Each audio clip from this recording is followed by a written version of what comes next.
જિલ્લાના લીંબડી તાલુકાના ભીલપરા વિસ્તારમાં 3 થી 4 વ્યક્તિઓ દ્વારા છરી અને ધોકા વડે 2 લોકો પર જીવલેણ હુમલો કરવામાં આવ્યો। મળતી માહિતી મુજબ વાત કરવામાં આવે તો લીંબડી તાલુકાના વડગામડા ગેટ વિસ્તારમાં આવેલ ભીલપરા વિસ્તારમાં રહેતા બેલીમ મહેમૂદભાઈ અકબરભાઈ અને તેમના પુત્ર હુસેનભાઈ મહેમૂદભાઈ ઉપર 3 થી 4 શખ્સો દ્વારા જૂની અદાવતને લઈને છરી અને ધોકા વડે જીવલેણ હુમલો કરવામાં આવ્યો હતો। મહેમૂદભાઈ દ્વારા જણાવવામાં આવ્યું હતું કે થોડા સમય પહેલા તેમની દીકરી ઉપર પણ હુમલો કરવામાં આવ્યો હતો। આ જૂની અદાવતને લઈ હાલ જાણવા મળી રહ્યું છે ત્યારે આ હુમલાની ઘટનામાં પિતા પુત્રને ઈજા પહોંચતા તેમને સારવાર અર્થે લીંબડી સિવિલ હોસ્પિટલ ખાતે ખસેડવામાં આવ્યા હતા। તો આ બાબતની પોલીસને જાણ થતા પોલીસ ટીમ પણ હોસ્પિટલ દોડી આવી હતી। આ બાબતે તપાસ હાથ ધરી છે।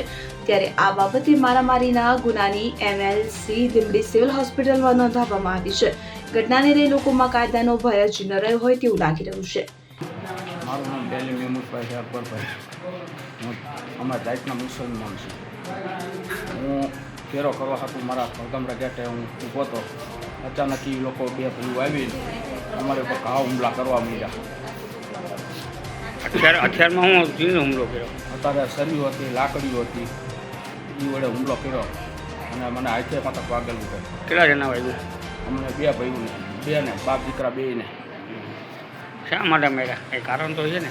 કારણ અમારી બેબલીના કારણે, એમ કે તું આવી હું ખરાબ પોલીસ કરીને અમને બોલા કર્યા બદનામ। હવે તમારી માંગણી શું છે?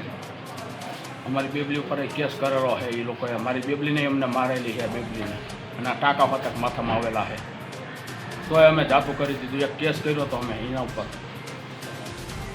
આજ આવીને સીધો અમારા ઉપર હુમલો કર્યો 2 ભાઈઓએ। કલ્પેશ વાઢેર, સુરેન્દ્રનગર। હવે જુઓ દેશ દુનિયાની તમામ ખબરો તમારી આંગળીના ટેરવે। ઉઠાવો મોબાઈલ અને ગૂગલ પ્લે સ્ટોર પરથી ડાઉનલોડ કરો અમારી CN24 ન્યૂઝ મોબાઈલ એપ।